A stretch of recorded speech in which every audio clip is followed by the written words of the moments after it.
first time that I became obsessed with something was with the gym.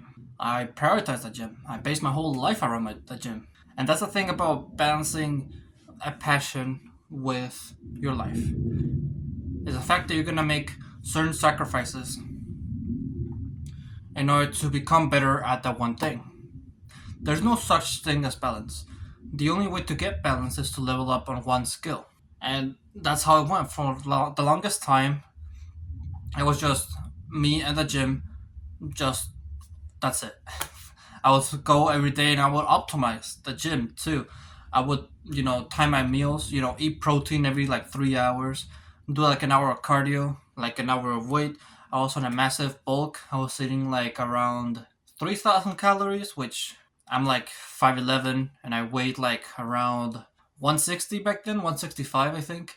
And I was trying to eat 3,000 calories. So now I'm up to 180 pounds. I can squat 3 plates, I can bench 2 plates. Yeah, I'm just overall really good at this skill. And because I became so good at this skill, I don't have to spend as much time on it. Because, like, if you think about it, in order to grow muscle, like, you have to spend, like, 2 hours at the gym and be there for a long time. But now, to maintain that muscle, all I have to do is go like 3 times a week instead of 7 times a week. And so I can spend less time at the gym and prioritize other things. And that's what I've been doing. Recently, I changed my new workout. I know this seems like a workout video, but hear me out. I know you want to click up, motherfucker. I know you want to click off.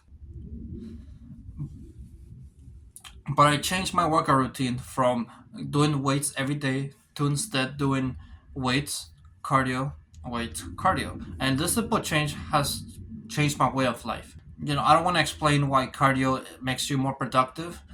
The more leaner you are, the more sharper you are, makes you just over more productive. I recommend reading David Goggins' book, Can You Hurt Me?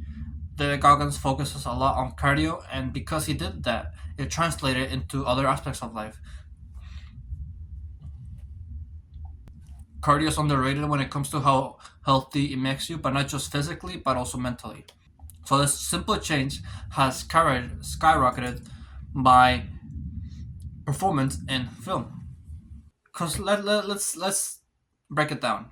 I do more cardio, and because I do more cardio, I'm more tired at the end of the day. Since I'm more tired at the end of the day, I sleep better. Since I sleep better, I have better mornings. Better mornings are used to work on films, on homework. That's what I use it for. And so, since I have better sleep and a better morning, I'm more productive throughout my work. So, you can see how by increasing other qualities and change by productivity on other aspects of life. This is just one example, though. You could probably find other self improvement habits that's going to increase your quality of your work. But this is just one example.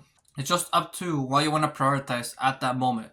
And right now, what I prioritize the most is YouTube and filmmaking. Even though that I am in film school, I am still prioritizing filmmaking because of the fact that all my classes are film classes. I took all of my general classes in my first 2 years of university. So now, since I took all my general, all I have now is just to take film classes, and that makes it so I only think about filmmaking. I only think about film criticism, how to analyze movies. I'm thinking about what other project to do next because some classes require us to do projects. I'm just only thinking about filmmaking, and since I'm sharing my filmmaking journey on YouTube, that makes it so I only focus on YouTube and on filmmaking. Now, how long is this gonna take? How long is this gonna take to increase the skill in which I don't have to worry about? Well, when it comes to filmmaking, that's really up to you. I want to take it like as an example. For example, if you guys watch One Piece, you know how Usopp's goal is to become a great warrior, but that goal is only something that he can determine. That's the same thing when it comes to filmmaking. If you want to be a great filmmaker, the only way that you could know if you're a great filmmaker is if you yourself believe that you're a filmmaker. Because we all had those times where you think you did a good job, you think you did something great, and other people think they're great. Like other people think that you're great, but there's still like a hole inside. You still think that you could do more, that you can do better than what you already did, and so then you pursue for more. And that's the beauty about filmmaking, is the fact that it's one of those jobs where you can never be satisfied. Sure, you made a great film, right? But you can do better. You can tell another story. Like the thing is, even if you make an Oscar-winning movie, you still might just tell a different story. So yeah, I guess you can never be satisfied when it comes to filmmaking, and I freaking love that. That doesn't mean that you always have to think about filmmaking. However, obviously, there's gonna be a time in your life where you want to do other things. Like obviously, you want to like go out with your family, hang out with friends, do sports or whatever. You don't always have to just obsess over it. I guess you could to a level where you're comfortable with it. Where if you choose not to spend, maybe you're like a CEO of like a film production company, like a director or something. You already make enough money as is, and you can decide if you want to spend 8 hours working on a film, or you can decide if you want to spend like 3 hours, 4 hours working on a film. If you could get to a job that lets you do that, then that would be like the ideal scenario. But you have to work really hard to get to that position. Like if you want to get to a position where you can choose to not work as much, then you're gonna have to probably work 12 hours or like 8 hours, spend a lot of time working before that, or just I mean, again, you could do what I'm doing and just make YouTube videos because most YouTubers work from the most YouTubers work for themselves, and if you like use that money from YouTube and make your own production company, then that all connects together. It's like a web, and eventually you become like a high level filmmaking person. I don't know what position you want to be, so I don't know what to call it, but you know what I mean. That you're so high up that you don't need to work anymore. That you could choose to retire if you so choose to. But if you're as passionate as you are about filmmaking as I am, then you might not want to retire. You might just make movies forever. There are some filmmakers who, even though they're 90 years old, 80 years old, they're still filmmaking. I think Werner Herzog is one of those people who is like in his 80s or maybe like 70s. I don't know. But yeah, uh, Jonathan Ford, is that his name? The thing is, I only saw his movies recently. I watched Blade Runner, and I also been seeing him in the new Captain America movie, like in the trailers. Um, so I'm just new to this guy. I know he did Han Solo and Indiana Jones, but I never actually watched. Well, I watched Star Wars, but I didn't watch Indiana Jones. Anyway, yeah, what I'm trying to get at is that you can do this job forever. But I also want to talk about how even though like yeah, you could do this job forever, you could get the same amount of work if you do 4 hours. You don't have to spend 8 hours working on a film. You could, of course, but that's like the recipe for burnout. That's gonna make your job feel like a job instead of playing. Maybe not. Maybe you're different. Everyone's different. I don't know myself. I haven't spent 8 hours just on set filming. Like I've heard people say that you spend like 18 hours on set, and I'm like, I don't know about that. Like, how much are you filming? Because if you want a good performance, you want to keep the energy from the actors. You want to make sure they reserve their energy and use them for the first couple of takes. So having like being on set for like that long, it makes me wonder like if that's really optimal.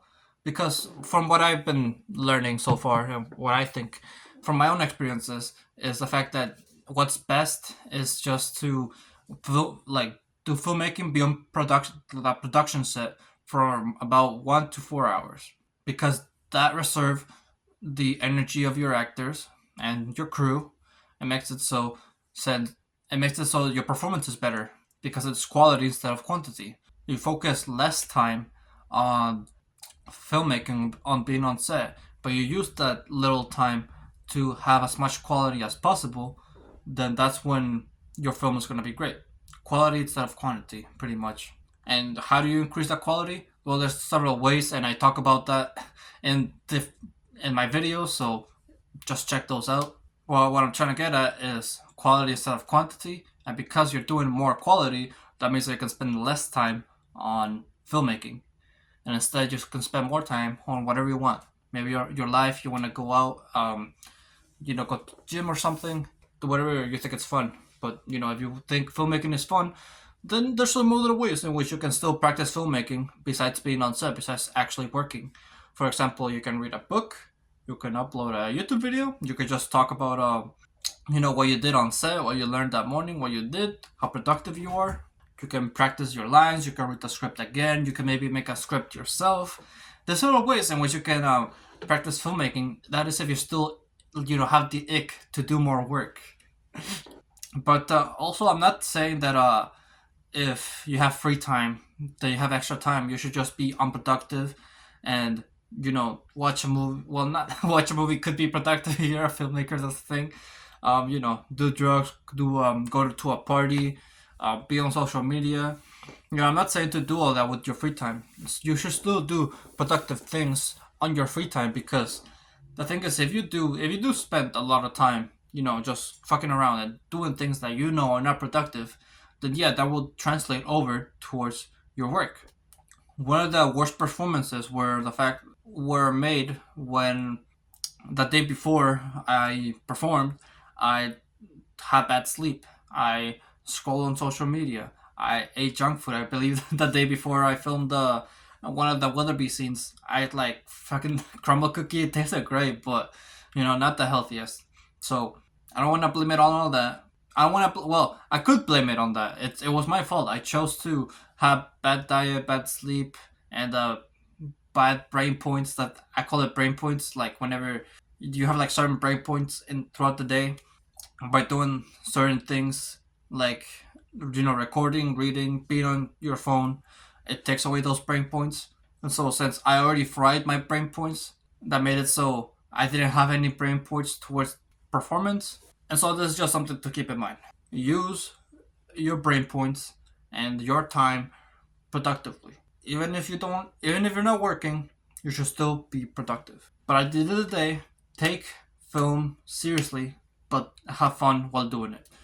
Do productive things that are fun to you, like going to the gym or like reading a book. It's up to you to decide. I'm not your dad. Come on, you can decide for yourself. I'm not your dad. Anyway, thank you for watching this video. If you would like to, make sure to leave a like, subscribe if you're new or like my channel, and always remember to live your life like there's no tomorrow.